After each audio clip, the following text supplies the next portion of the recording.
नमस्ते सर। नमस्कार नमस्कार नमस्कार। Good morning sir. Very good sir good morning. Morning. Very good morning.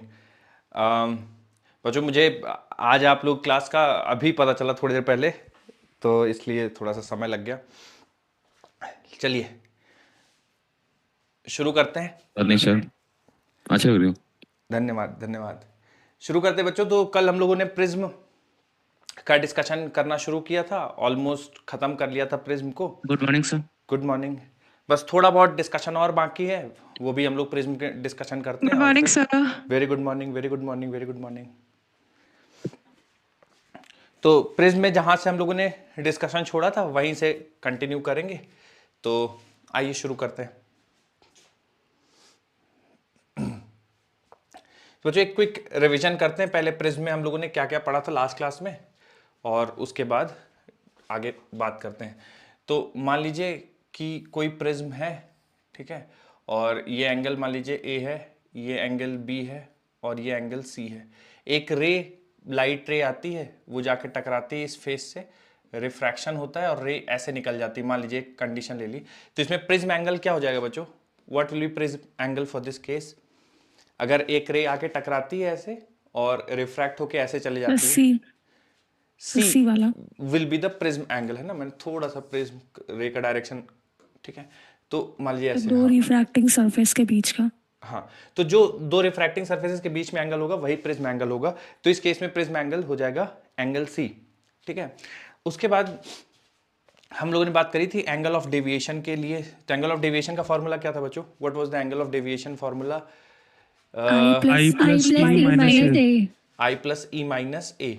और angle of deviation versus angle of incidence का अगर हम लोग ग्राफ खींचेंगे तो वो ग्राफ कुछ इस तरह से आता है। तो मैंने इसका रीजन आपको बताया था कि जैसे एक गिवन एंगल ऑफ डेविएशन है ना, वो कुछ भी वैल्यू हो सकती है गिवन एंगल ऑफ डेविएशन की।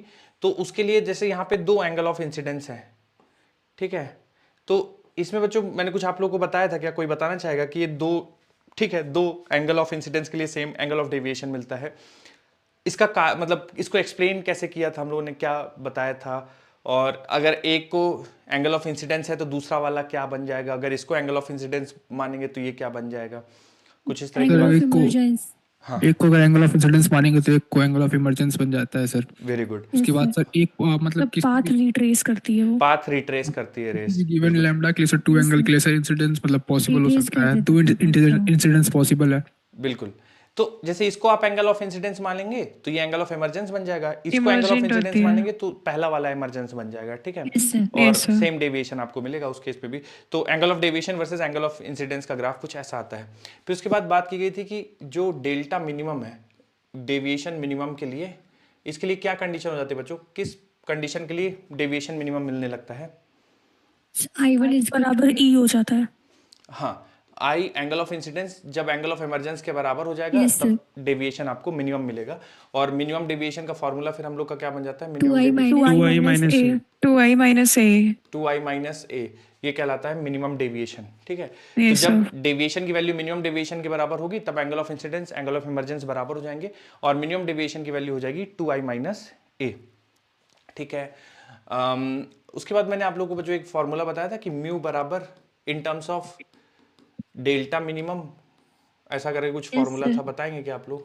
Yes sir, sine A plus del minimum by 2 upon में साइन ए बाई 2। तो sine A plus del minimum by 2 upon हो जाएगा sine A by 2। A by 2, ठीक है, जहाँ पे ए आपका प्रिज्म एंगल होगा, ठीक है। तो यहाँ पे डेल मिनिमम है या डेल एंगल ऑफ डेविएशन है बस? नहीं नहीं, ये मिनिमम डेविएशन है ना, डेल एम है। Okay sir. ये मिनिमम डेविएशन है क्योंकि आई का वैल्यू रखते हैं यहाँ पे, तो आई तभी आप यहाँ पे लिख पाएंगे जब ये डेल्टा मिनिमम है। तो ये डेल्टा मिनिमम ही है ना, sine A plus delta minimum by 2 divide by sine A by 2, ठीक है। और ठीक है, तो ये हम लोगों ने डिस्कशन किया था बच्चों। कोई फॉर्मूला रह गया है क्या? थोड़ा सा कोई रह गया है तो बताना। प्रिज्म वाला -1 स्मॉल एंगल प्रिज्म के लिए। स्मॉल एंगल प्रिज्म रख गया। हाँ, स्मॉल एंगल प्रिज्म, हाँ, स्मॉल एंगल प्रिज्म के लिए डेविएशन कितना लिखते हैं? ए टाइम्स AU -1 ब्रैकेट में म्यू -1। म्यू माइनस 1 बहुत इंपॉर्टेंट है स्मॉल एंगल प्रिज्म के लिए। और ये उस प्रिज्म के लिए वैलिड है जिसका एंगल ऑफ प्रिज्म 10 डिग्री से कम होगा। तो ये आप ए डेल्टा बराबर ए टाइम्स म्यू -1 यूज कर सकते हैं, ठीक है। उसके बाद हम लोगों ने निकाला था साइन। सर एक कब हाँ रे बाहर आएगी, कब रे मतलब नहीं हाँ आएगी? हाँ, बिल्कुल बिल्कुल बिल्कुल। तो साइन आई जी करके एक फॉर्मूला निकाला था बच्चों, साइन आई जी। अच्छा, ये आई जी का मतलब क्या इस है, ये क्या है, ये आई जी क्या ग्रेजिंग मतलब है ये? इमर्जेंस के लिए जो ग्रेजिंग इंसिडेंस एंगल होता है एंगल ऑफ इंसिडेंस जिसके लिए वो ग्रेजिंग ग्रेजिंग इमरजेंस हो, इमर्जेंस। यानी यस कि sir. Angle of emergence 90 degree हो जाए, तो ये साइन आई जी। तो साइन आई जी बराबर कितना लिखते थे हम लोग? तो mu sine mu mu sine A sine minus minus C. A by C. Mu sine of A minus C, है ना? Yes yes sir. सर। ठीक है। तो ये साइन आई जी बराबर mu times sine A minus C, जहां पे ए prism angle हो गया और सी क्या होता है बच्चों? What is C? Critical angle. Critical critical angle. Angle.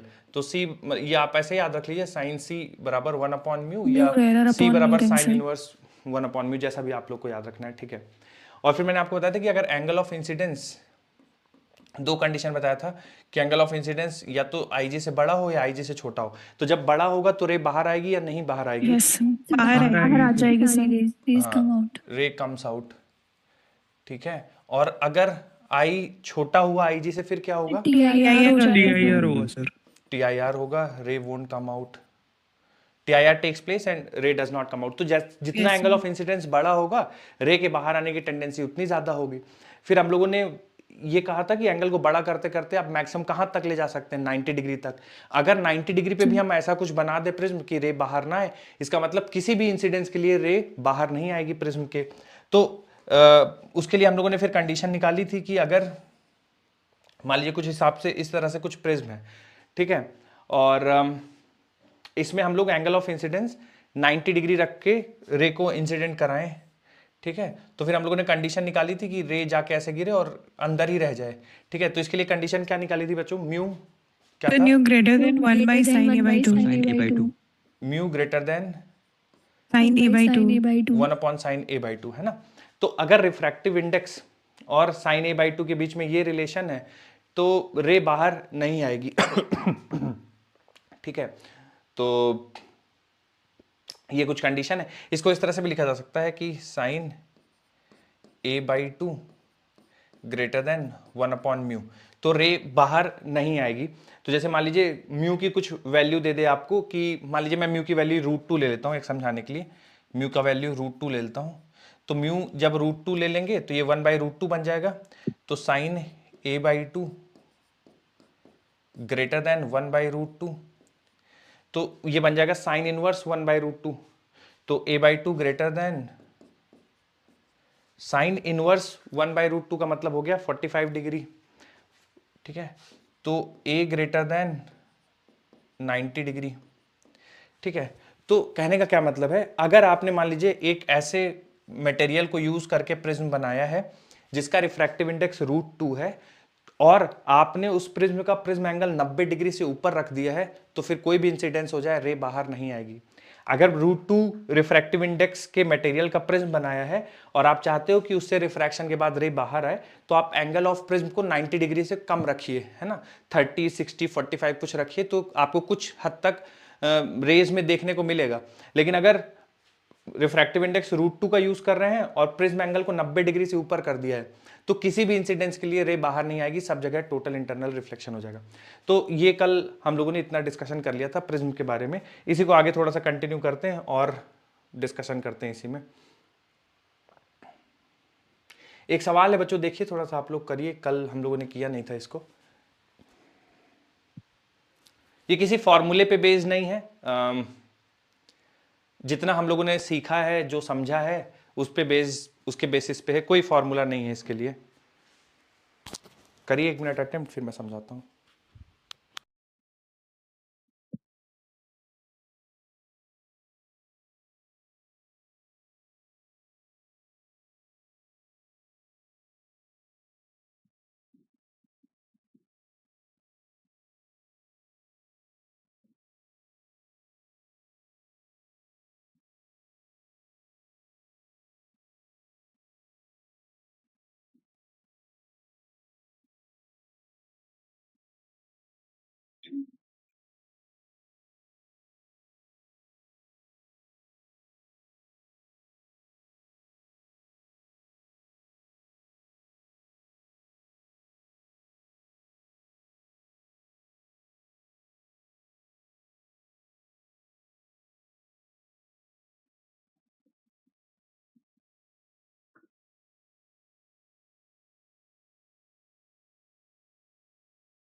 Sir exact वैसे एग्जैक्ट वैल्यूज के निकालनी है।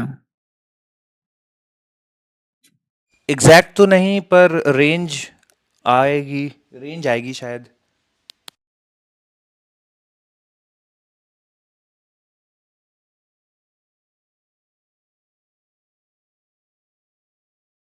Greater than 2। Yes sir. Sir 2 से सर बड़ी होनी चाहिए। ओके, सबका यही आ रहा है। जी yes sir. Sir. Yes sir, yes sir. ठीक ठीक, आइए डिस्कशन करते हैं ना। बोला गया light ray is incident normally on the surface A B of the prism of refracting angle 60 degree if the light ray does not emerge from AC then find the refractive index of the prism। ठीक है,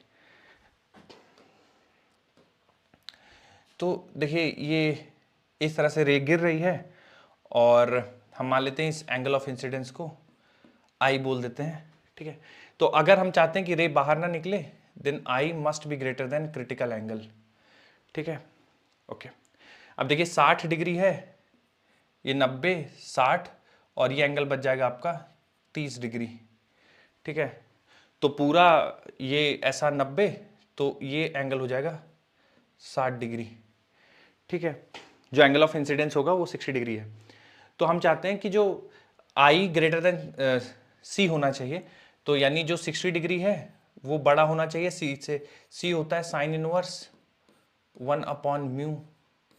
ठीक है, तो sign 60, दोनों side sign ले लीजिए तो बन जाएगा साइन 60 ग्रेटर देन 1/μ।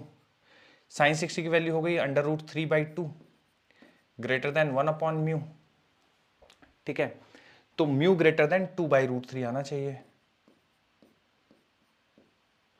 अब मुझे बताइए बच्चों, आप लोग क्या कर रहे थे, कैसे कर रहे थे? अगर सर मेरा इसमें आपको ये नहीं होगा कि हाँ हाँ, म्यू जो है वो ग्रेटर होना चाहिए 1/sin A/2 से। सर जैसे आपने कल बताया था वो कंडीशन अगर बाहर नहीं आ रही है रे तो। फिर से बोलिए। सर हमने वो वाला फॉर्मूला यूज किया था, कौन सा वाला?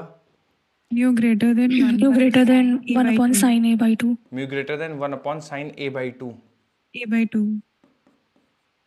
तो ये देखिए ना, देखिए इसमें और इसमें अंतर ये है कि इन्होंने बोला है ना कि ये वाली रे बाहर नहीं आनी चाहिए। ठीक है, ये जो रे इंसिडेंट हो रहा है ना, ये बाहर नहीं आनी चाहिए। ये है कि कोई भी रे बाहर नहीं आएगी। तो ये कोई, जैसे अगर आप ये कंडीशन निकाल के आंसर निकाल देंगे तो फिर आप ऐसे प्रिज्म बना रहे हैं जिसपे कैसी भी रे गिरे, किसी भी एंगल ऑफ इंसिडेंस पे रे गिरे, बाहर नहीं आएगी। यहां पे वो सब में इंटरेस्टेड नहीं है, वो केवल इसमें इंटरेस्टेड है कि ये वाली रे जो है वो बाहर नहीं आनी चाहिए। तो बताइए refractive index of the prism कितना होगा? तो इन दोनों में अंतर ये है। समझ में आया आप लोग को क्या, क्यों नहीं लगाएंगे वाला फॉर्मूला? Yes sir. सर इसमें ये वाला फॉर्मूला नहीं लगा सकते, u1 sin I is equal to u2 sin C। बोलिए बोलिए, कौन सा वाला? u1 sin I is equal to u2 sin I। μ1 sin I I is equal to μ2 u2 sin C। sin C, ऐसा? हाँ सर, I एंगल को 90 मान ले। I एंगल को 90 मान ले। ओके, सर चलिए। C को साइन C को 60 मान ले, C एंगल 60 है, तो 2/√3 आएगा।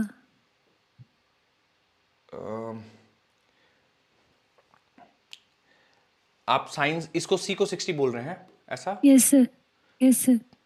ओके, और साइन I को 90, u1 1 हो जाएगा, u2 निकाल देंगे, 2/√3 आ जाएगा। पर ऐसा क्यों कर रहे हैं आप? इसका एक्सप्लेनेशन बताइए कि C को 60 क्यों माना है आपने? सर ये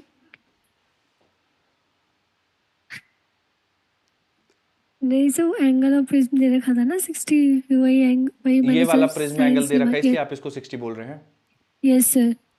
नहीं, गड़बड़ हो जाएगा। आप ये बोल सकते हैं, जैसे आप चाहते हैं कि ये रे बाहर ना आए, तो जो जिस एंगल पे गिर रही है रे, वो क्रिटिकल एंगल से बड़ा होना चाहिए। ठीक है, यस सर। तो जिस एंगल पे गिर रही है वो क्रिटिकल एंगल से बड़ा होना चाहिए। तो फिर ये तो वो भी तो 60 होगा ना? क्या क्या? वो भी तो 60 होगा। कौन सा? तो जो मतलब 60 से बड़ा ही होगा ना, तो 60 मान लेते हैं ना, एंगल ऑफ इंसिडेंस है जो बड़ा होना चाहिए क्रिटिकल एंगल से। हाँ हाँ हाँ, तो उसे सी को 60 मान ले ठीक है, और साइन 1 को 90 मान ले, क्योंकि एंगल ऑफ इंसिडेंस ज़्यादा होना चाहिए क्रिटिकल एंगल से, चाहे वो 90 हो जाएगा वो 60 तो। एक सेकंड, एक एक थोड़ा धीरे धीरे बोलिए। इसको आप 60 मान लेंगे, चलिए ये भी ठीक है कि आप ना बराबर बड़ा नहीं कर रहे हैं, आप क्रिटिकल ही मान रहे हैं, ठीक है, वो ठीक है, ये यस बात सर, इतनी ठीक है। साइन आई को 90 मान लिया क्यों कि माना वो आपने एंगल इसको बड़ा है, 90? क्योंकि सर वो जो लाइन है वो सिर्फ परपेंडिकुलर ही जा रही है ना उसके ट्रायंगल के परपेंडिकुलर। रे ट्रायंगल के परपेंडिकुलर जा रही है, ऐसा ये एंगल 90 हाँ इसलिए इसको सर, 90? नहीं यस नहीं सर, नहीं सर। नहीं नहीं, बहुत देखिए, जब आप स्नेल्स लॉ लगाते हैं ना तो किसी एक पॉइंट पे लगाएंगे, तो जैसे या तो आप स्नेल्स लॉ यहाँ लगाइए या तो आप स्नेल्स लॉ यस यहाँ सर। लगाइए। ऐसा नहीं कर सकते कि एक एंगल इस पॉइंट का उठा लेंगे और एक एंगल इस पॉइंट का उठा लेंगे ना, गड़बड़ हो जाएगा। या तो तो सर आप उस पॉइंट पे लगाए तो सर फिर कैसे लगाएंगे सर? किस सर पॉइंट पे? सर ये कर सकते हैं कि जैसे ये जो रे है ये ग्लास से बाहर जा रही है, तो एयर का रिफ्रैक्टिव इंडेक्स 1 है और हाँ बाहर वो क्योंकि फिर वो 90 डिग्री पे जा रही है, तो फिर U1 ले लेंगे और साइन जो इमरजेंट एंगल है वो 90 डिग्री ले लेंगे, इक्वल्स टू U जो है वो इस प्रिज्म का रिफ्रैक्टिव इंडेक्स। और आपने जो ये साइन सी मतलब सी की वैल्यू क्रिटिकल एंगल तो 60 निकाल ली ही है, तो इससे करेंगे, लेकिन फिर भी आंसर 2/√3 आएगा। यस सर, ऐसे तो। हाँ मैं बता रहा हूँ, तो उससे आपको 2/√3 आएगा, फिर उससे कंडीशन नहीं निकाल पाएंगे। जैसे आप ये मान लीजिए कि आप जैसे ये रे बाहर सर इसमें ना जाए। रिफ्रैक्टिव इंडेक्स दे रखा है तो उसमें हम जनरली है ना इक्वल करके ही निकालते हैं, तो क्योंकि इसमें एक ही वैल्यू दे रखी होती है तो इससे है ना वो वैल्यू इक्वल निकल जाएगी। हाँ इक्वल निकल भी सकता है, इक्वल इस तरह से निकल सकता है कि आप ये मान लें कि यही क्रिटिकल एंगल है और रे ग्रेस करते हुए ऐसे बाहर जा रही है, तो फिर वो आप निकाल लेंगे। तो उस केस में मतलब जब ग्रेस करते हुए बाहर जाएगी तो म्यू का वैल्यू 2/√3 के बराबर होगा। पर अगर आप चाहते हैं कि बाहर ही ना निकले तो 2/√3 से बड़ा होना चाहिए। समझ रहे हैं आप? अगर 2/√3 ले यस लेंगे इस इसका रिफ्रैक्टिव इंडेक्स, तो ये वाली जो रे है वो टकरा के ऐसे जाएगी बाहर। अगर 2/√3 से बड़ा ले लेंगे तो फिर टकराने के बाद अंदर ही रह जाएगी प्रिज्म के। ठीक है, फिर तो फिर यूं है ना कि जैसे हमने आई को क्रिटिकल एंगल निकालना है तो उसकी वजह से हम एक मिनिमम वैल्यू निकाल सकते, क्योंकि हमें पता है कि क्रिटिकल एंगल से ज्यादा होनी चाहिए, तो इसीलिए जो वैल्यू आएगी उससे बड़ा होना चाहिए रिफ्रैक्टिव हाँ अगर इंडेक्स। आप तो ऐसा सोच पाते हैं तो ठीक है, ऐसा मान लीजिए, अगर टू आप ऐसा बाई सोच रूट पाते थ्री हैं। पे तो ग्रेजिंग इमरजेंस का केस हो जाएगा ना। हाँ ग्रेजिंग इमरजेंस के लिए होगा म्यू का वैल्यू 2/√3 टू के बाई रूट बराबर। थ्री ठीक है, अगर ऐसी सिचुएशन है तो रे कुछ इस तरह से बाहर निकलेगी, ये सिचुएशन होगी अगर ये वैल्यू है। अगर ये सिचुएशन है ग्रेटर देन 2/√3, 2/√3 से कोई भी बड़ी वैल्यू, तो फिर ये टकरा के अंदर ही रह जाएगी। ठीक है, ठीक है सर। चलिए नोट कर लीजिए, किसी कुछ और पूछना है तो पूछ लीजिए। देखता हूँ कुछ और सवाल इसमें हो सकते हैं तो।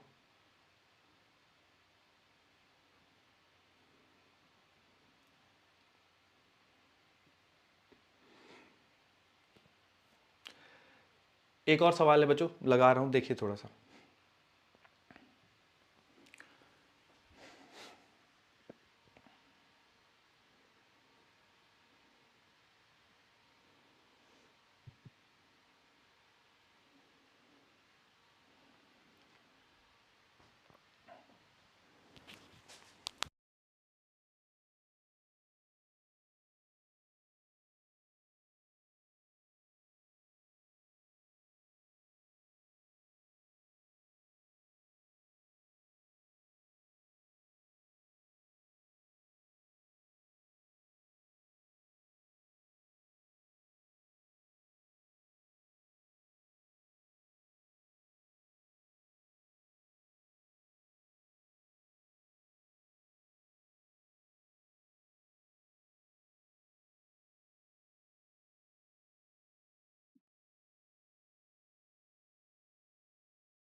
Sir C option.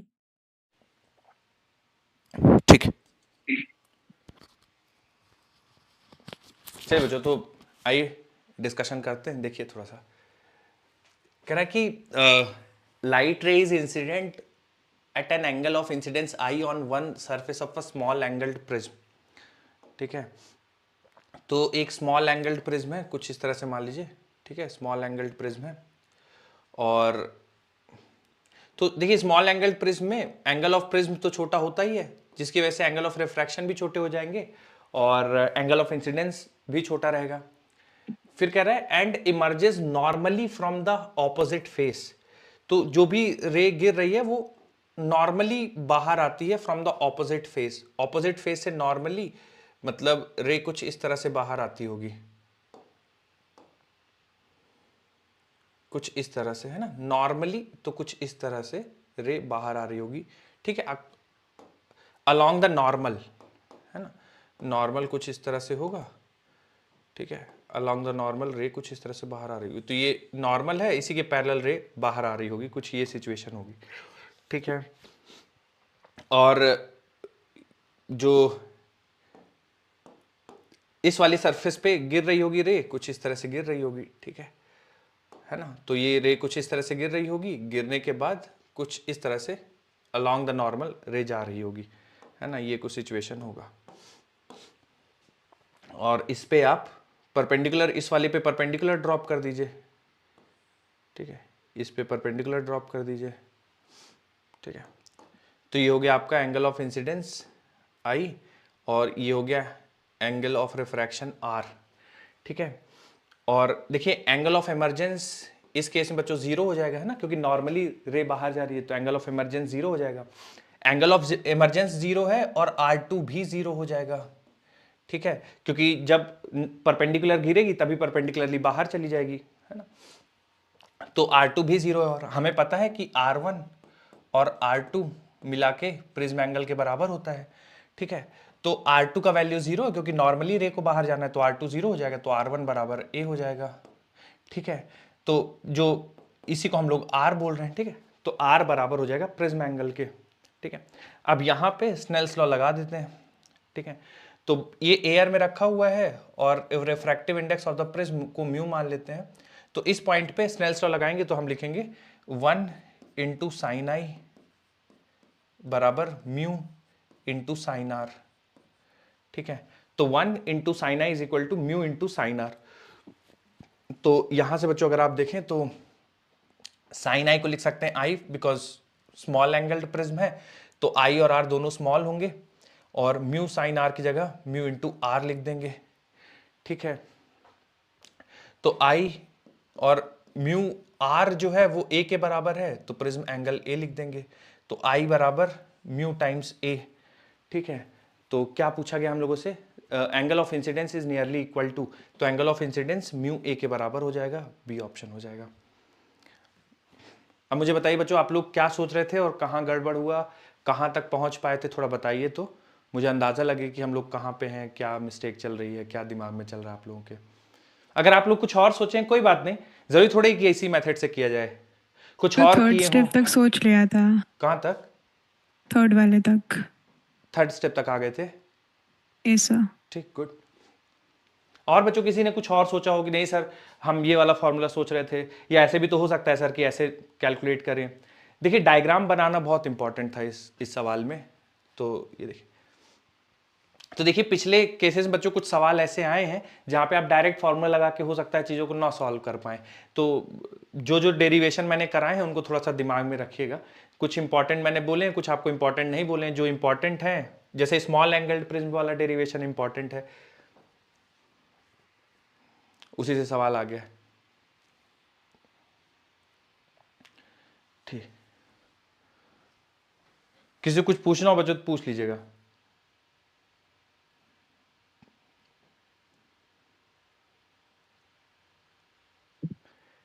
एक और सवाल लगा रहा हूँ, देखिए स्टेटमेंट्स दोनों पढ़िए, बताइए सही तो गलत। 1 मिनट से लिख ओके, रहे हैं। लिखिए लिखिए लिखिए।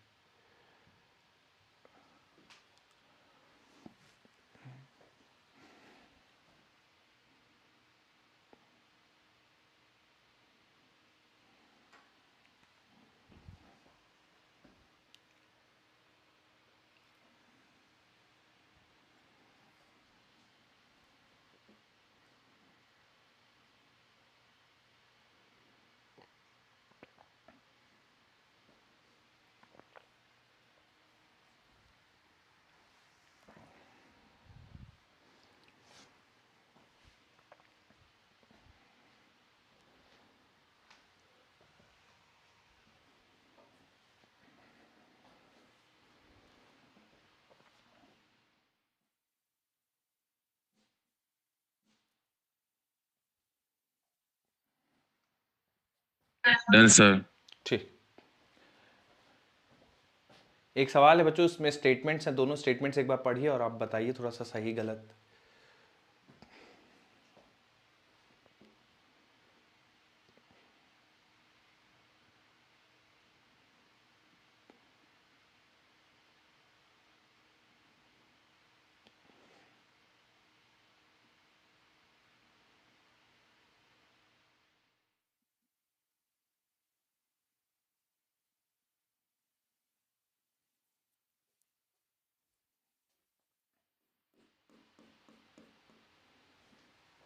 This is called principle of reversibility of light.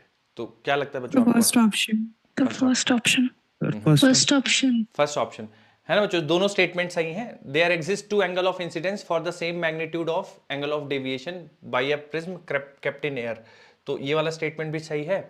और दूसरा स्टेटमेंट बोला गया है, in a prism kept in air a ray is incident on the first surface emerges out of the second surface. Now if another ray is incident on the second surface along the previous emergent ray, then this ray emerges out of the first surface along the previous incident ray.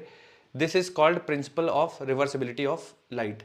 तो ये दोनों statements true हैं और ये correctly explain कर रहा है assertion को, है ना, तो सही एक्सप्लेनेशन भी है। ठीक है, तो ऑप्शन ए सही हो जाएगा। अगली हेडिंग डाल दीजिए बच्चों, डिस्पर्शन ऑफ लाइट। ठीक है, तो डिस्पर्शन ऑफ लाइट समझेंगे, ये भी प्रिज्म का ही हिस्सा है और कैसे डिस्पर्शन ऑफ लाइट होता है, क्या क्या टर्म्स इन्वॉल्व हैं, वो सब देखने की कोशिश करेंगे।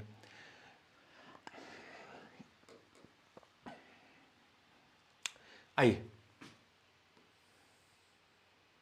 डिस्पर्शन ऑफ लाइट क्या होता है बच्चों? Dispersion of light, white light को जब प्रिज्म से पास करते हैं तो अपने कंपोनेंट्स में टूट जाती है, इसी को हम लोग बोलते हैं डिस्पर्शन ऑफ लाइट। ठीक है, तो when white light is incident on a prism, then it is split into 7 colors. This phenomena is known as dispersion of light. मतलब कि कोई प्रिज्म है कुछ इस तरह से।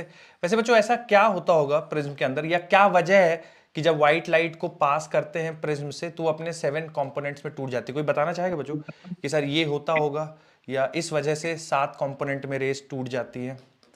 कोई बच्चों जिसके दिमाग में आ रहा होगा कुछ कि सर ये कारण है, क्या कारण है कि जब व्हाइट लाइट को प्रिज्म से पास करते हैं तो अपने 7 कंपोनेंट कलर्स में टूट जाती है? फिर उसमें स्पीड चेंज हो जाती तो अपने वेवलेंथ के हिसाब से अलग अलग हो जाती है। ठीक है, सर उन सबका रिफ्रैक्टिव इंडेक्स से, मतलब रिफ्रैक्टिव इंडेक्स जो होता है ना वो इनवर्सली प्रोपोर्शनल होता है वेवलेंथ के, तो डिफरेंट डिफरेंट वेवलेंथ होता है इसलिए अलग अलग बन जाता है। बहुत बढ़िया।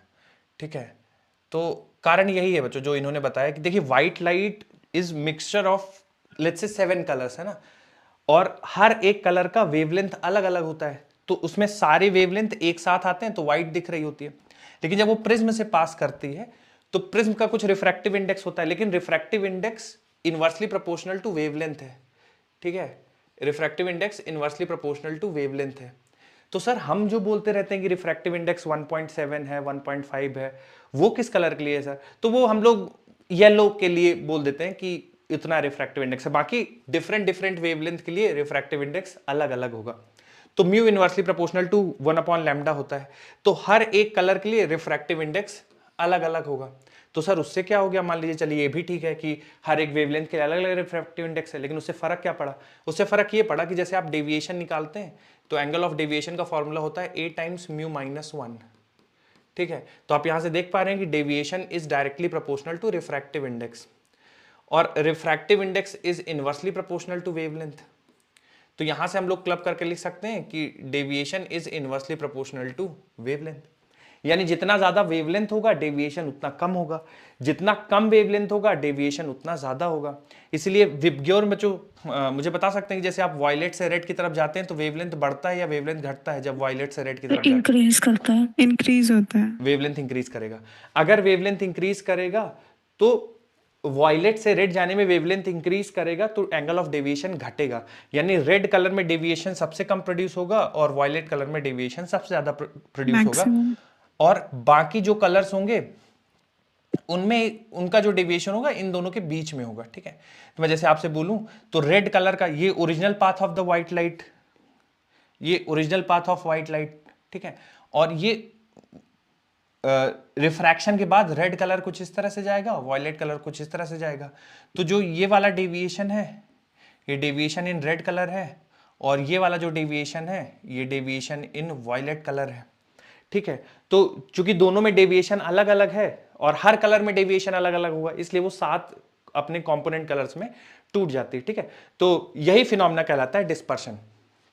ठीक है, और जो ये एंगल होता है डेल्टा वी, है ना, deviation produced in violet minus deviation produced in red, ये कहलाता है एंगुलर डिस्पर्शन।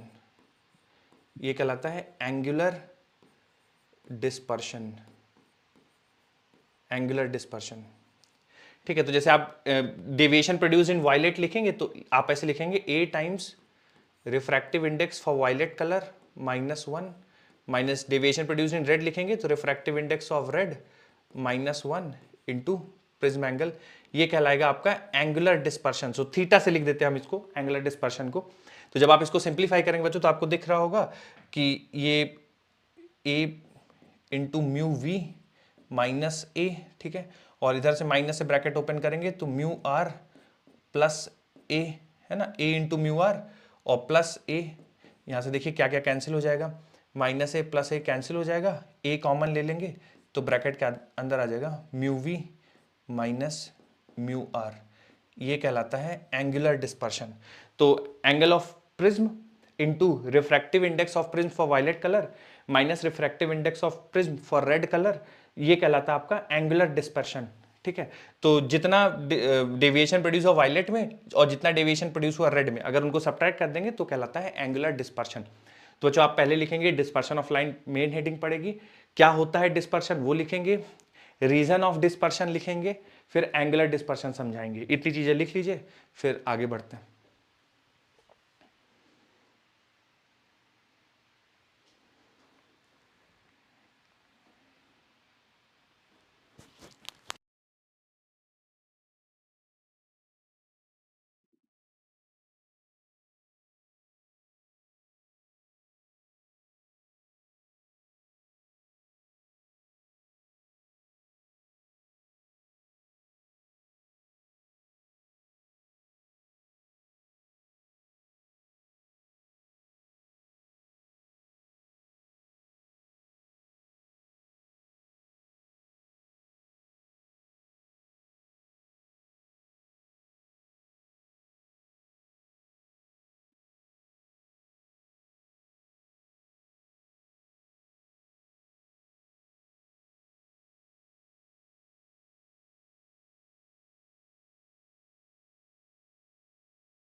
थीटा क्या है? Ten sir.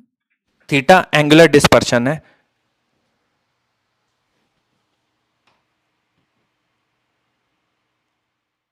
बच्चों आपको क्या लगता है कि ये एंगुलर डिस्पर्शन की यूनिट कितनी होगी, क्या होगा एंगुलर डिस्पर्शन का यूनिट?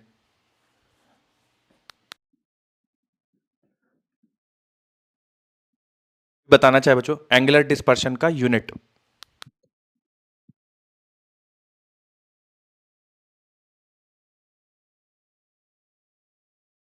रेडियन। बिल्कुल ठीक बात सर है, रेडियन रेडियन होगा सर। बिल्कुल बिल्कुल रेडियन होगी एंगुलर डिस्पर्शन की यूनिट।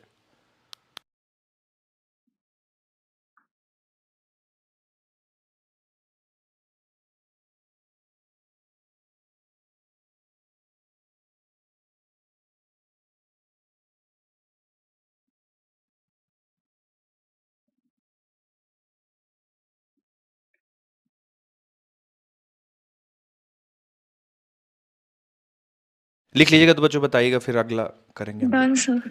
Okay done sir. ठीक, अगली हेडिंग डाल लीजिए, डिस्पर्सिव पावर। सर इन्हीं दोनों कलर के लिए मतलब रिफ्रैक्टिव इंडेक्स करते हैं यहाँ पे, सब mu V minus mu R जैसे आपने किया है, तो देखिए बाकी कलर्स के लिए भी हाँ, देखिए एंगुलर डिस्पर्सन ना इन्हीं दोनों कलर के लिए डिफाइन किया गया है और किसी के लिए नहीं एक्सट्रीम्स और इनिशियल। हाँ बिल्कुल सही बात है, वही कारण है कि जैसे देखिए आप गेस कर सकते हैं क्या कि ये एंगुलर डिस्पर्शन हम लोग को क्यों डिफाइन करना पड़ा होगा। तो देखिए मैं बताता हूँ, जैसे कोई प्रिज्म है ना, उसके लिए एंगुलर डिस्पर्शन छोटा है, कम वैल्यू का है, और एक दूसरा प्रिज्म है जिसके लिए एंगुलर डिस्पर्शन की वैल्यू बड़ी है। तो मैं बड़े एंगुलर डिस्पर्शन वाले प्रिज्म को प्रेफर करूंगा अगर मुझे चाहिए कि मैं सातों कलर को प्रॉपरली देख पाऊं कि कैसे टूट रहा है। अगर एंगुलर डिस्पर्शन ये वाला वैल्यू कम होगा तो जो प्रिज्म, जैसे किसी प्रिज्म के लिए वैल्यू छोटी है तो वो उसके लिए मतलब जो ये जो स्पेक्ट्रम दिख रहा होगा वो नैरो रेंज में दिख रहा होगा। कोई ऐसा प्रिज्म जिसके लिए एंगुलर डिस्पर्शन की वैल्यू बड़ी है तो पूरा स्पेक्ट्रम अच्छे से दिख रहा होगा। ठीक है, तो ये बस इतना है कि किसी दो प्रिज्म की वैल्यूज दी हुई एंगुलर डिस्पर्शन की, तो आपको समझ में आ जाएगा कि अच्छा इसमें स्पेक्ट्रम पूरा प्रॉपर दिखेगा, मतलब बड़ी रेंज में दिखेगा, और जिसका एंगुलर डिस्पर्शन कम है उसका प्रिज्म छोटे रेंज में वो पूरा विबग्योर दिख जाएगा। बस ये है, और बीच में किसी कलर का लेने का सेंस नहीं बनता है ना, क्योंकि हमें रेंज बतानी है कि कितना एंगल में स्पेक्ट्रम दिखेगा वो बताना है, तो एक्सट्रीम एंड सी लेंगे, वॉयलेट और रेड। आइए डिस्पर्सिव पावर के बारे में थोड़ा सा डिस्कशन करते हैं, फिर आगे बढ़ेंगे। बच्चों किसी ने पहले पढ़ा है डिस्पर्सिव पावर और बताना चाहे अगर तो feel free. Dispersive power,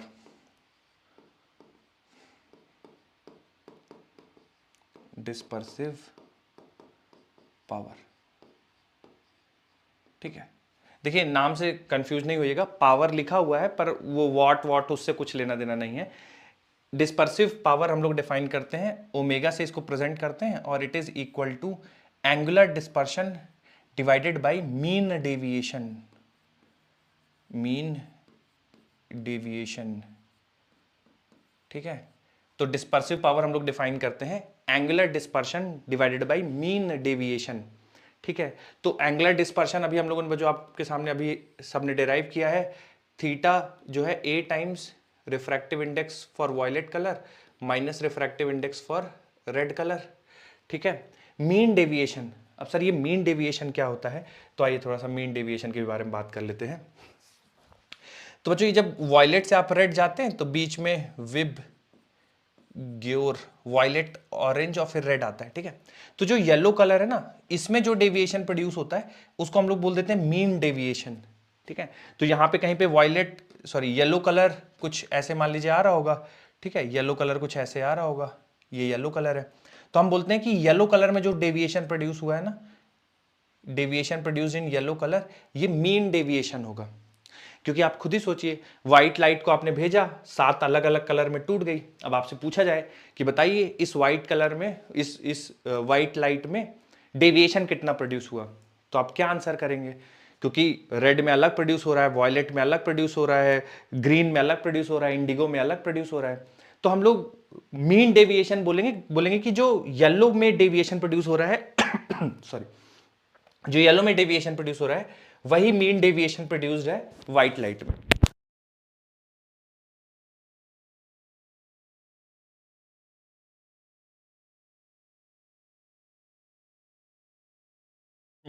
sorry, मैं कह रहा था आपको कि जो येलो कलर में डेविएशन प्रोड्यूस होगा उसी को हम लोग मीन डेविएशन कहेंगे।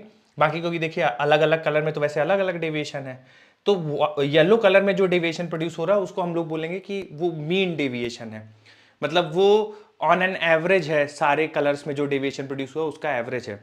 यानी येलो कलर में जो डेविएशन प्रोड्यूस होगा उसी को हम लोग बोल देंगे कि वही व्हाइट लाइट कलर में डेविएशन प्रोड्यूस्ड है, ठीक है। तो येलो कलर में जो डेविएशन प्रोड्यूस होता है उसको मीन डेविएशन कहा जाएगा।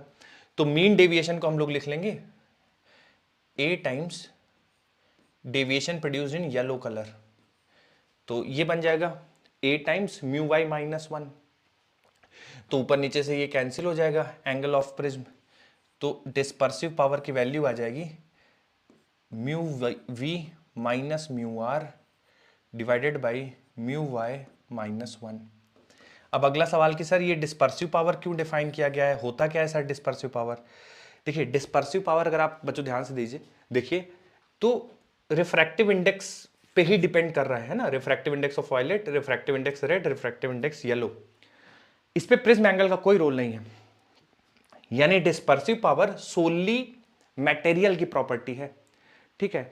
और जितना बड़ा डिस्पर्सिव पावर होगा उतना ज्यादा एंगुलर डिस्पर्शन होगा, जितना बड़ा डिस्पर्सिव पावर होगा उतना बड़ा एंगुलर डिस्पर्शन होगा, यानी स्पेक्ट्रम उतनी बड़ी रेंज में आएगा। सर क्या जरूरत थी इसको डिफाइन करने की जब हम लोगों ने ऑलरेडी एंगुलर डिस्पर्शन डिफाइन कर लिया था? तो अंतर है, देखिए एंगुलर डिस्पर्शन में ना अगर आप ध्यान दें तो प्रिज्म एंगल का भी रोल आ जाता है। मतलब कि अगर कोई मान लीजिए कोई मटेरियल है और उसका स्पेक्ट्रम बड़ा नहीं है, ठीक है, तो आप प्रिज्म एंगल को अगर आप बड़ा कर देंगे तो ये उससे मल्टीप्लाई होके आपको बड़ा स्पेक्ट्रम मिल जाएगा, ठीक है, विबग्योर का, ठीक है। तो प्रिज्म एंगल आ जाता है एंगुलर डिस्पर्शन में। तो प्योर मटेरियल की प्रॉपर्टी नहीं है, क्योंकि ये तो मटेरियल को सिग्निफाई करता है और ये आ गया जो कि जो मैन्युफैक्चरर उसके हाथ में रहता है। प्रिज्म एंगल हो सकता है वो बड़ा कर दे, प्रिज्म एंगल हो सकता है छोटा कर दे, है ना। तो इसलिए उन्होंने एंगुलर डिस्पर्शन से बात नहीं बन रही थी, क्योंकि इसमें प्योर मटेरियल का टर्म नहीं आ रहा था, इसलिए डिस्पर्सिव पावर को डिफाइन किया गया। डिस्पर्सिव पावर में देखिए प्रिज्म एंगल का कोई रोल नहीं है, ठीक है, केवल और केवल मटेरियल की प्रॉपर्टीज हैं, mu V, mu R, mu Y -1, है ना। तो ये प्योरली मटेरियल को रिप्रेजेंट करता है। तो हायर डिस्पर्सिव पावर किसी मटेरियल का है, यानी कि उससे अगर आप प्रिज्म बनाएंगे तो वो ब्रॉडर स्पेक्ट्रम में विबग्योर कलर को दिखाएगा, ठीक है। और किसी मटेरियल का डिस्पर्सिव पावर कम है, यानी वो नैरो रेंज में स्पेक्ट्रम को दिखाएगा। तो एंगुलर डिस्पर्शन डिफाइन करने के बाद डिस्पर्सिव पावर डिफाइन करने का केवल इतना ही कारण था कि इसमें हम ये प्योरली मटेरियल की प्रॉपर्टी है, और जो एंगुलर डिस्पर्शन है वो प्रिज्म एंगल चूंकि उसमें आ जाता है तो प्योरली मटेरियल की प्रॉपर्टी नहीं है, प्रिज्म एंगल भी इन्वॉल्व है उसमें, ठीक है। तो प्रिज्म एंगल को बढ़ा घटा के आप एंगुलर डिस्पर्शन बढ़ा घटा सकते हैं, पर डिस्पर्सिव पावर केवल और केवल मटेरियल पे डिपेंड करेगा, ठीक है। नोट कर लीजिए और मुझे इसकी यूनिट बता दीजिएगा अगर आप लोग के दिमाग में कुछ आ रहा हो। तो एंगुलर डिस्पर्शन की यूनिट हो जाएगी रेडियन, डिस्पर्सिव पावर की यूनिट क्या हो जाएगी? यूनिटलेस हो जाता है, यूनिटलेस हो जाएगा सर। यूनिटलेस। यूनिटलेस हो जाएगा, बिल्कुल ध्यान रखिएगा, इसकी कोई यूनिट नहीं होगी। नोट कर लीजिए, dispersive power is equal to angular dispersion divided by mean deviation.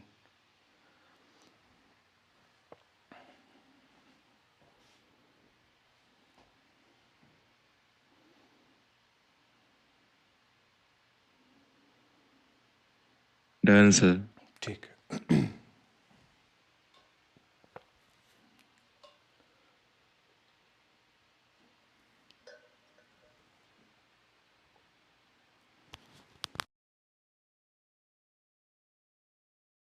Done sir. ठीक है, तो जो देखते हैं कुछ सवाल होंगे इन पे एंगुलर डिस्पर्शन और डिस्पर्सिव पावर पे, तो सवाल करेंगे फिर आगे बढ़ेंगे।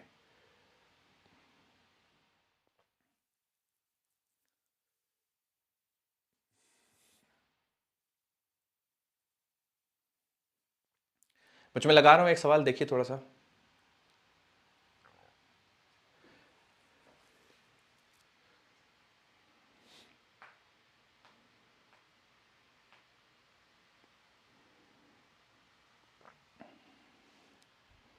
एंगल ऑफ डिस्पर्शन कह दिया जाए या एंगुलर डिस्पर्शन कह दिया जाए, सेम ही मतलब है, घबराइए नहीं। तो आपसे पूछा गया है एंगुलर डिस्पर्शन कितना होगा, एंगुलर डिस्पर्शन कह दिया जाए या एंगल ऑफ डिस्पर्शन कह दिया जाए, सेम ही मतलब है।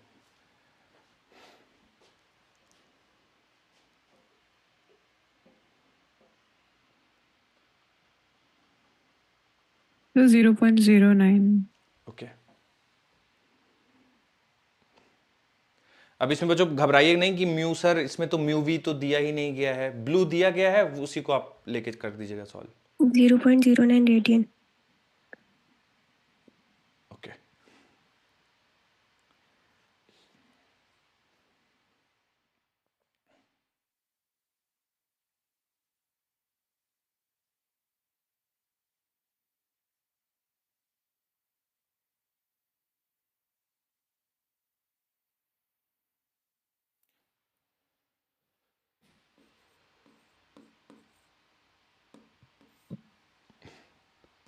एंगुलर डिस्पर्शन पूछा गया है, तो A times refractive index for blue colour minus refractive index for red colour.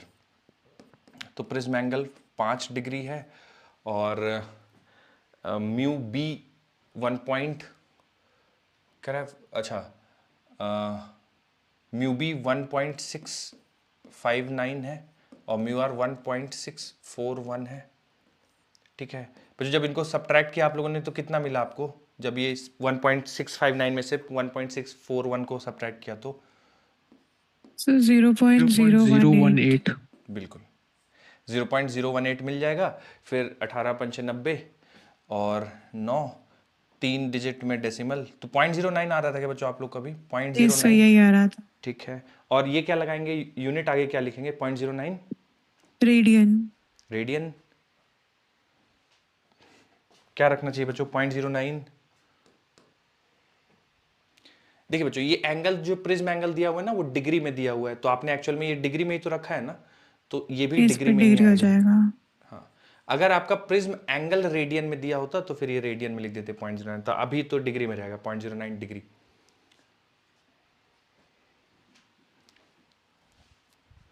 अगला सवाल करते हैं इसी में। Done sir. ठीक है, अगला सवाल देखिए।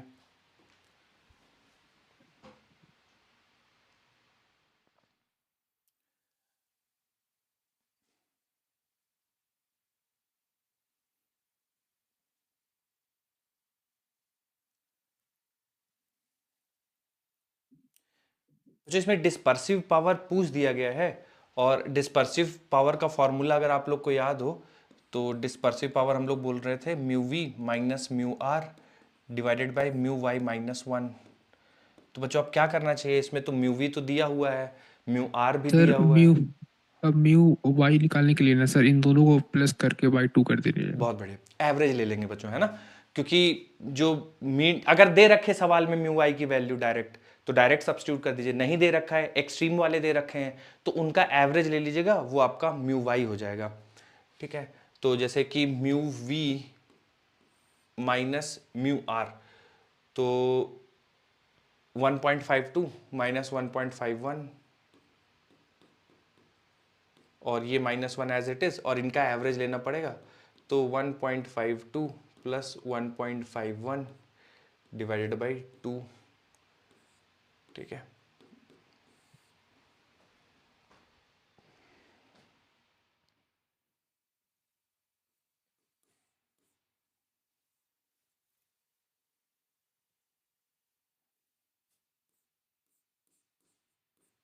आप लोग भी सॉल्व करिए बच्चों, लास्ट में हम लोग फिर मैच कर लेंगे आंसर।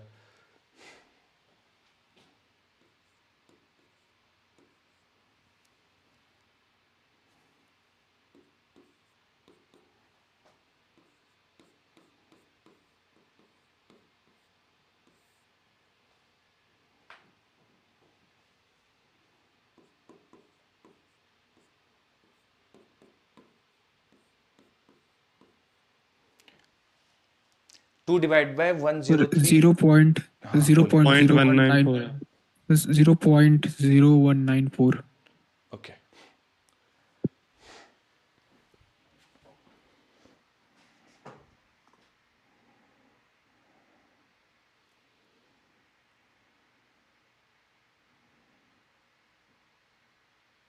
पॉइंट 0194 कह रहे हैं ना आप लोग? 0.0194। जी सर जी सर जी सर. 0.0194 आ जाएगा। ठीक है, ये डिस्पर्सिव पावर, और यूनिट क्या लिख देनी चाहिए बच्चों डिस्पर्सिव पावर के लिए आगे? यूनिटलेस है सर. यूनिटलेस है, नो यूनिट। चलिए आगे बढ़ते हैं। तो 1 मिनट. लिखिए लिखिए।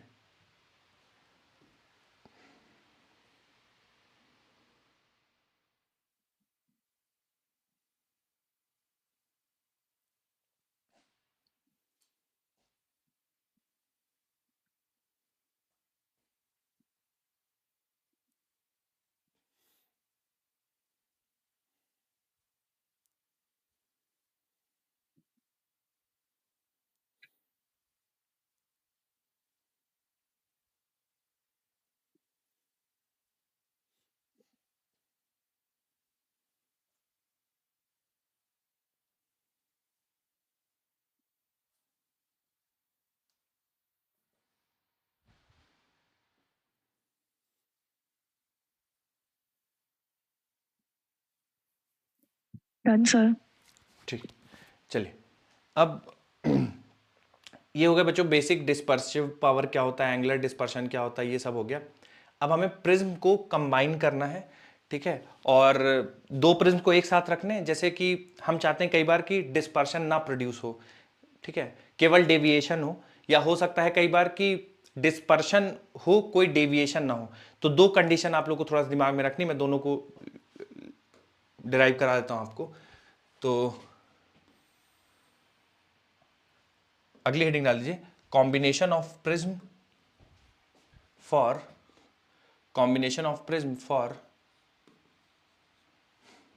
Dispersion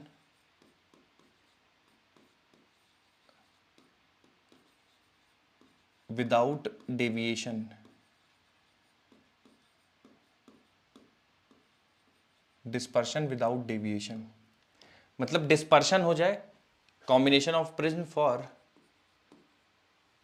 dispersion without deviation, deviation ना हो, डिस्पर्शन हो जाए चलेगा, ठीक है। तो देखिए बच्चों, जैसे आप एक प्रिज्म रखते हैं मान लीजिए, ठीक है, कुछ इस तरह से आपने एक प्रिज्म रख दिया। तो जब आप एक प्रिज्म रखेंगे तो देयर इज नो वे कि आप रोक पाए डेविएशन को या डिस्पर्शन को। रे पास करेगी, ठीक है, और जैसे ही रे इससे पास करेगी तो ये बेंड हो जाएगी, ठीक है, तो डेविएशन हो जाएगा। हम चाहते हैं डेविएशन ना हो, तो डेविएशन से बचने के लिए क्या करते हैं कि जैसे ये वाला प्रिज्म आपने रखा है, ये इस तरफ डेविएट कर रहा है, तो हम एक दूसरा प्रिज्म रख देंगे इसके जस्ट ऑपोजिट, ऐसा कुछ, ठीक है। तो जब रे इससे पास होगी तो नीचे की तरफ डेविएट होगी, और जब इससे पास होगी तो ऊपर की तरफ डेविएट हो जाएगी, तो नेट डेविएशन 0 हो जाएगा, ठीक है। तो कॉम्बिनेशन ऑफ प्रिज्म यानी एक से ज्यादा प्रिज्म आपको रखने पड़ेंगे, दो प्रिज्म रखने पड़ेंगे अगर आप ये अचीव करना चाहते हैं dispersion without deviation, no deviation, ठीक है। तो इसका जो डेविएशन है, पहले वाले प्रिज्म से जो डेविएशन प्रोड्यूस होगा डेल्टा 1, इसको लिख देंगे a टाइम्स म्यू माइनस 1, ठीक है। तो पहले वाले प्रिज्म का प्रिज्म एंगल, पहले वाले प्रिज्म का रिफ्रैक्टिव इंडेक्स -1, ये पहले वाले का डेविएशन प्रोड्यूस्ड। दूसरे वाले का जो डेविएशन प्रोड्यूस होगा डेल्टा 2, ये लिखेंगे a2 म्यू 2 माइनस 1, ठीक है। और जो नेट डेविएशन इन दोनों की वजह से आएगा डेल्टा नेट, ये होगा डेल्टा 1 प्लस डेल्टा 2, यानी कि a1 mu 1 minus 1 plus a2 mu 2 minus 1, ठीक है। ये नेट डेविएशन प्रोड्यूस होगा। और अगर आप चाहते हो कि बिल्कुल भी डेविएशन ना प्रोड्यूस्ड हो, यानी net deviation produced must be equal to 0, तो इसको 0 से इक्वेट कर देंगे। जब आप 0 से इक्वेट करेंगे तो ये बन जाएगा a1 म्यू 1 माइनस 1 बराबर माइनस a2 म्यू 2 माइनस 1। तो अगर आप a2 की वैल्यू निकालना चाहेंगे तो a2 बराबर आ जाएगा, a2 बराबर माइनस साइन के साथ, a2 बराबर आ जाएगा माइनस साइन के साथ a1 mu 1 minus 1, a1 mu 1 minus 1 divided by mu 2 minus 1। और ये माइनस साइन बच्चों आपको ये बता रहा है, this minus sign tells you कि जो a1 a2 है वो ऑपोजिट प्लेस होने चाहिए ना। ये माइनस बता रहा है कि जो a2 की वैल्यू होगी वो a1 के ऑपोजिट रखी होगी। तो मान लीजिए a1 इस तरह से रखा हुआ है प्रिज्म, तो a2 इसके ऑपोजिट रखा होगा, कुछ इस तरह से रखा होगा, है ना, एग्जैक्टली ऑपोजिट। ये कंडीशन है फॉर डिस्पर्शन विदाउट डेविएशन। इसी का अगली स्लाइड में इसी का उल्टा पढ़ेंगे कि डेविएशन विदाउट डिस्पर्शन, ठीक है। तो पहले आप इसको नोट कर लीजिए, फिर आगे बढ़ते हैं। Condition for dispersion without deviation,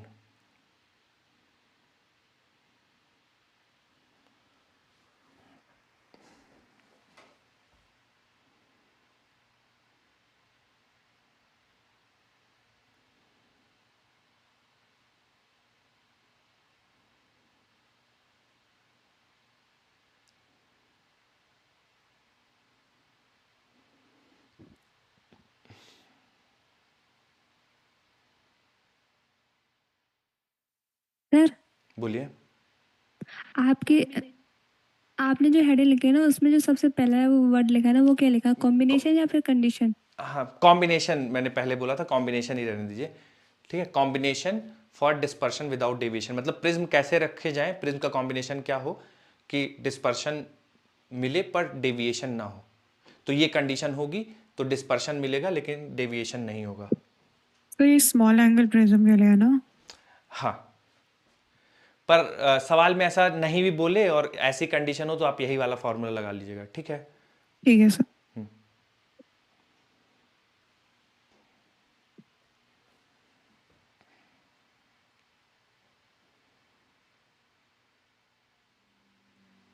done sir. ठीक, डन सर। ओके, सर ठीक।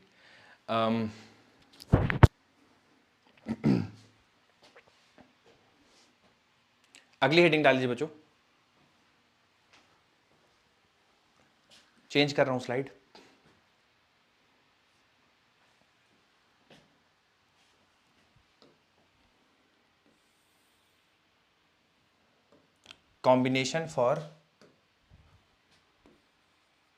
कॉम्बिनेशन या कंडीशन जो भी लिखना चाहें दोनों ठीक है। Combination for deviation without dispersion. चलिए बच्चों, घबराइए नहीं, सही गलत की चिंता मत करिएगा, थोड़ा सा बताइए आप लोग बच्चों। जैसे अभी हम लोगों ने कंडीशन डिराइव की थी तो उसमें हम लोगों ने ध्यान दिया था कि डेविएशन ना हो। यहाँ पे डेविएशन तो चल जाएगा पर डिस्पर्शन ना हो, तो क्या करना चाहिए बच्चों? अगर आप में से कोई गेस करना चाहेगी, सर ऐसे सोच सकते हैं, सही गलत ठीक है कोई बात नहीं, गलत होगा तो कोई बात नहीं, पढ़ा तो है नहीं अभी। बताएंगे बच्चों, कोई गेस करना चाहेंगे क्या होनी चाहिए कंडीशन, मतलब कैसे डिराइव कर सकते हैं कंडीशन की?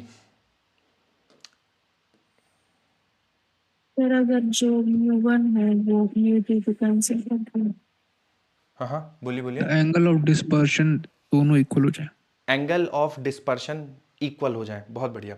यानी एंगुलर डिस्पर्शन बराबर हो जाए, कि जैसे इस वाले प्रिज्म से ऐसे रे जाए और इन्होंने ना रे को ऐसे तोड़ दिया, डिस्पर्शन को, ठीक है, ऐसे डिस्पर्शन हो गया, तो जब इससे पास हो तो वो उल्टा हो जाए, ठीक है। चलिए मैं बताता हूं इसको सॉल्व करके।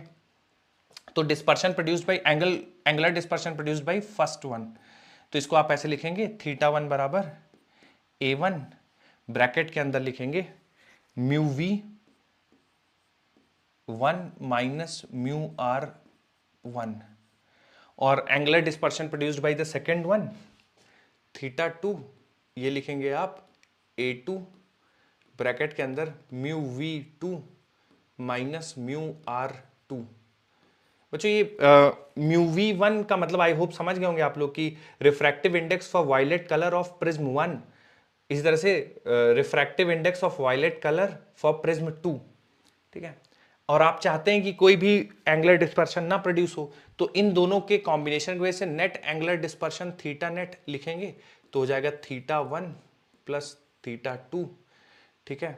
तो आप लिखेंगे A1 ब्रैकेट के अंदर mu V 1 minus mu R 1, और θ2 लिखेंगे तो आप लिखेंगे A2 mu V 2 minus mu R 2, ठीक है। उसके बाद बच्चों क्या करना चाहिए? तो नेट डिस्पर्शन आ गया दोनों की वजह से जोड़ के टोटल, इसकी वजह से जो प्रोड्यूस है जीरो के बराबर कर देंगे। जीरो के बराबर कर देंगे, क्योंकि हम चाहते हैं कुछ भी डिस्पर्शन ना हो, तो theta net must be equal to 0।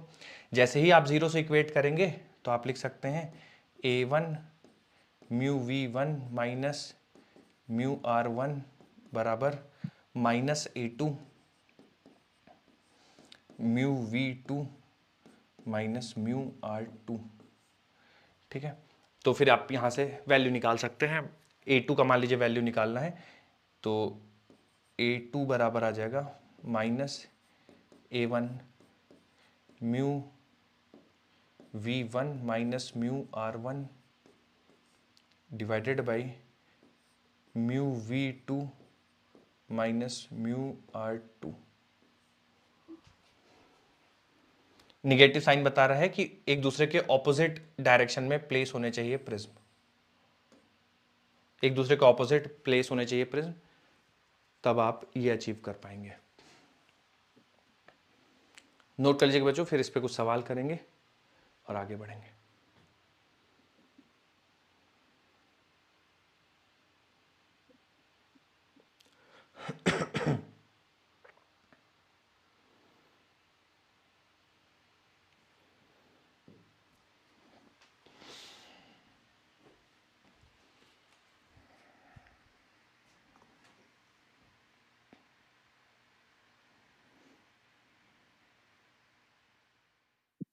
Done, sir. Done sir. Okay okay, एक सेकंड बच्चों, मैं थोड़ा सा देखता हूँ, मेरे पास सवाल पड़े होंगे अगर इस कॉन्सेप्ट पे, तो सवाल कर लेंगे कुछ।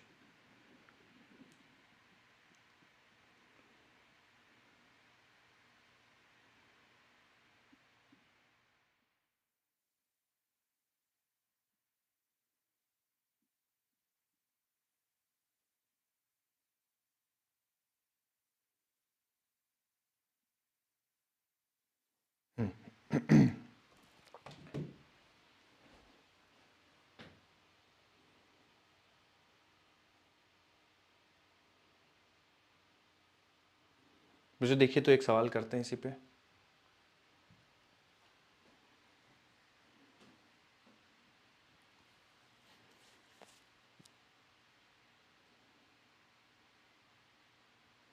आराम से समय लीजिए, जल्दबाजी में गड़बड़ मत करिएगा, ठीक है? कुछ भी जल्दबाजी नहीं करना, आराम से समय लेके सॉल्व करिए, जो फॉर्मूला पढ़ा है उसको यूज़ करने की कोशिश कीजिए।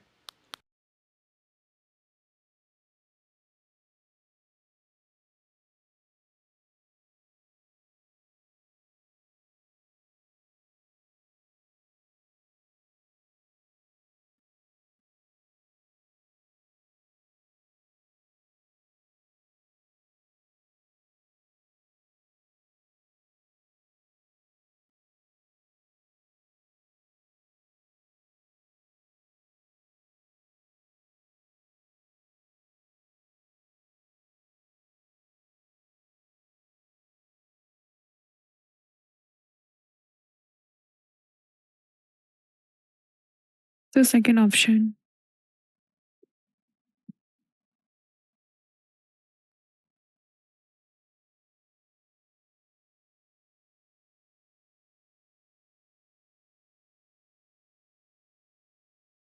The second.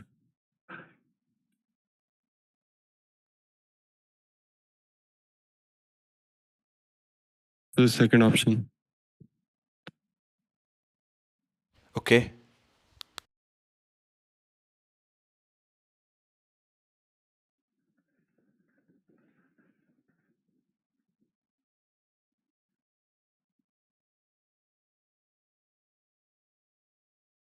चलिए। 4.6 4.5। 4.5 आ रहा है, ठीक है। Yes sir.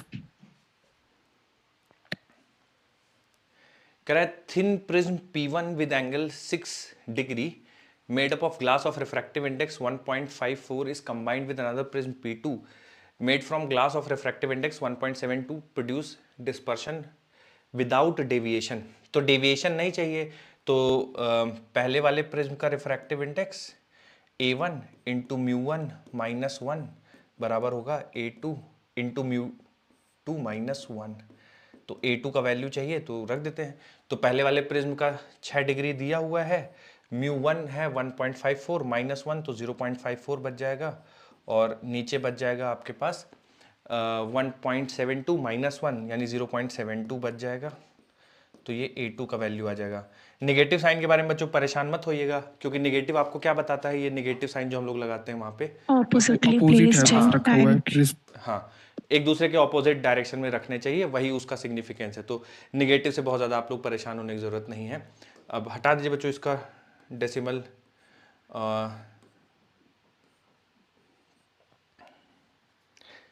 36/8 कुछ बन रहा था क्या बच्चों आप लोग का?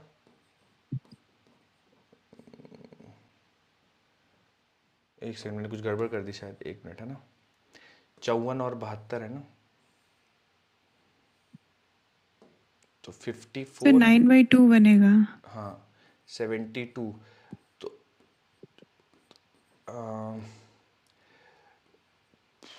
9/2 बन जाएगा बच्चों, एग्जैक्टली 4.5 आ जाएगा, बिल्कुल। 4.5। बी ऑप्शन मैच किया था बच्चों आप लोग का, बी ऑप्शन देख लीजिएगा एक Yes, बार। Yes sir sir. Yes sir yes था. Sir.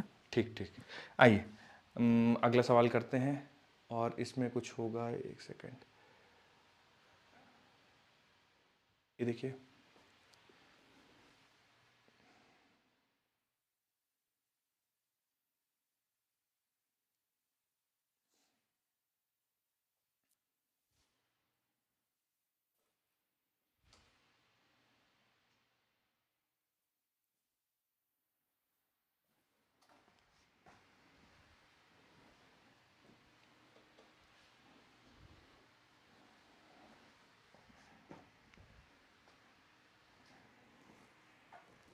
So second option. Okay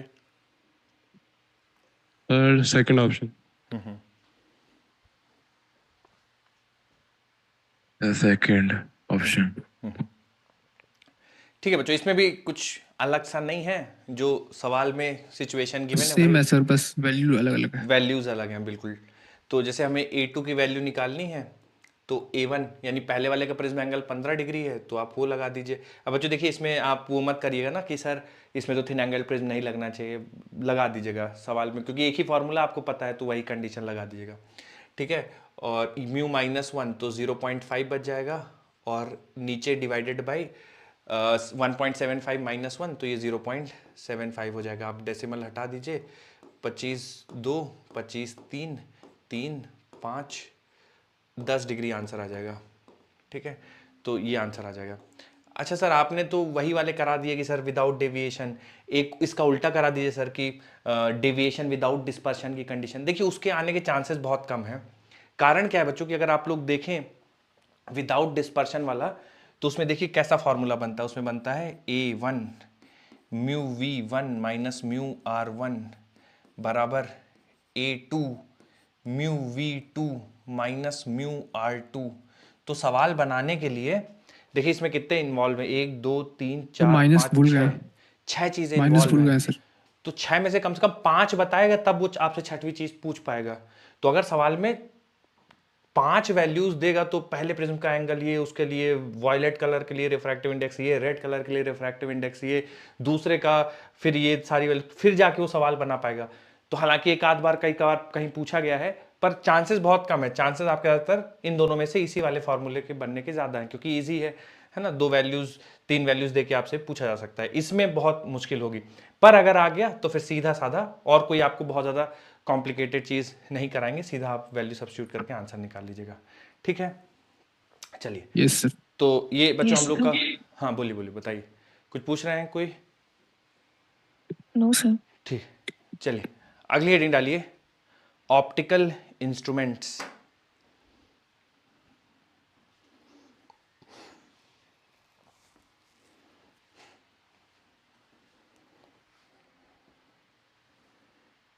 वैसे बच्चों हम लोग ह्यूमन आई और उसके डिफेक्ट्स सिलेबस का हिस्सा नहीं है अब, तो हम लोग नहीं पढ़ेंगे। और ये जो ऑप्टिकल इंस्ट्रूमेंट है, ये अगली क्लास में हम लोग और इसको डिटेल में कंटिन्यू करेंगे, लेकिन फिर भी जाने से पहले थोड़ा सा बेसिक डिस्कशन कर लेते हैं। बच्चों आप मुझे बता सकते हैं क्या कि ये ह्यूमन आई में least distance of distinct vision क्या होता है, और क्या इंपॉर्टेंस है इसका? 25 सेंटीमीटर सर 25 25 सेंटीमीटर है। तो ये सबके लिए बच्चों Yes, sir. 25 सेंटीमीटर है, या मतलब क्या रहता है इसका? नहीं सर, जैसे जिसके आई डिफेक्ट पे Sir, normal human का नॉर्मल विजन behave रहता है। नॉर्मल ह्यूमन की तो 25 सेंटीमीटर है। उसके आंखों पे स्ट्रेन ना पड़े, स्ट्रेस ना पड़े, इन सब चीजों के लिए 25 पे मतलब रख के पढ़ना चाहिए, डॉक्टर बोलते हैं। अच्छा ओके, अगर 25 से दूर रखा होगा चीज, तो मतलब क्या सर थोड़ा रहेगा सा कि- ज्यादा मतलब थोड़ा सा मतलब आपको क्लियर, मतलब आपको कोई डिसीज है तो उसके हिसाब से चेंज करना पड़ता है। अगर नहीं Okay. है तो सर थोड़ा आंखों पे और ज्यादा मतलब थोड़ा स्ट्रेस पड़ने लगेगा कि तो ब्लर दर्द होने दिखता लगेगा है। सर। ब्लर दिखेगा अगर 25 से दूर करेंगे तो, ऐसा? नहीं हमें तो दिखता फिर है। 25 से क्लोज लाते जाएंगे तब 25 से क्लोज लाएंगे तो ब्लर दिखेगा।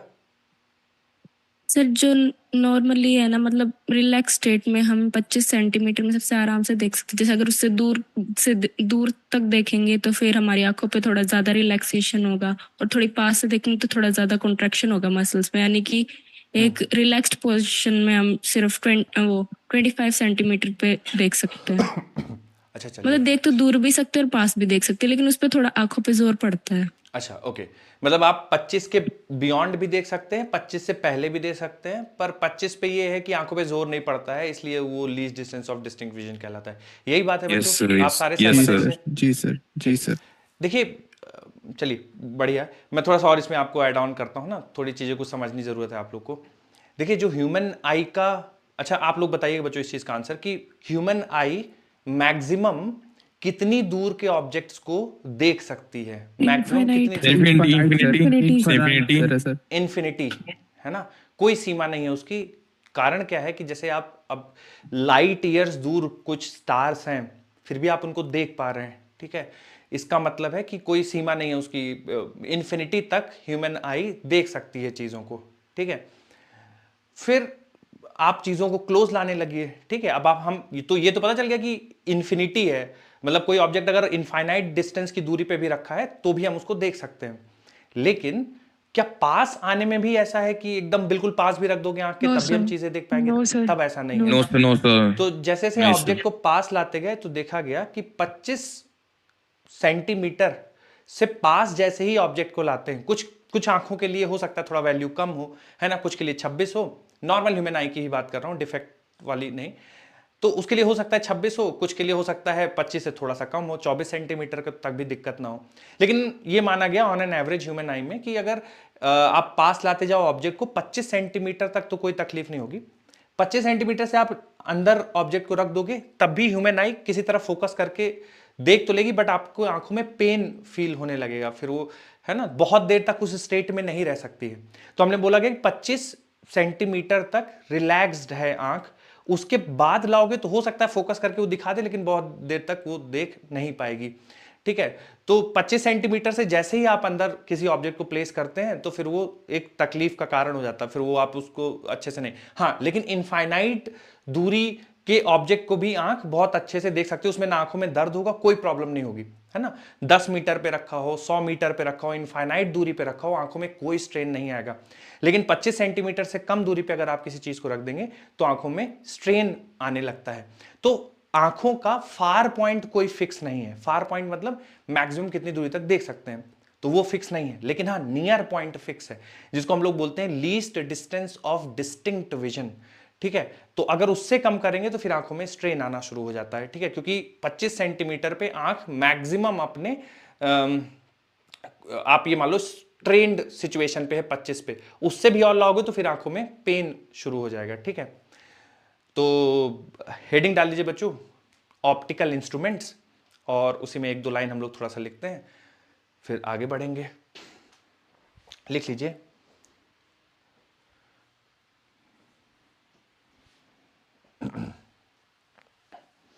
Human I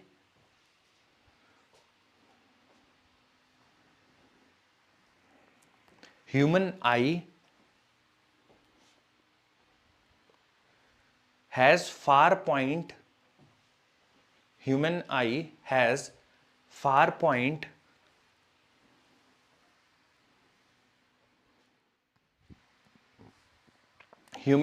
has far point at infinity. Human eye has far point at infinity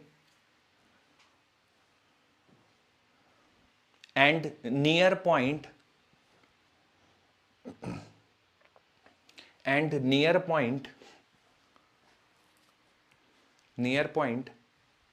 at 25 centimeter, near point at 25 centimeter, near point at 25 centimeter,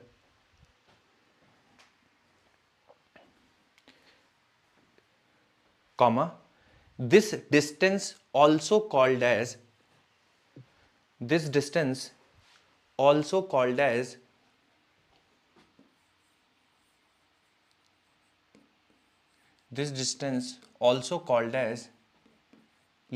distance of distinct vision, least distance of distinct vision, capital D, least distance of distinct vision, capital D.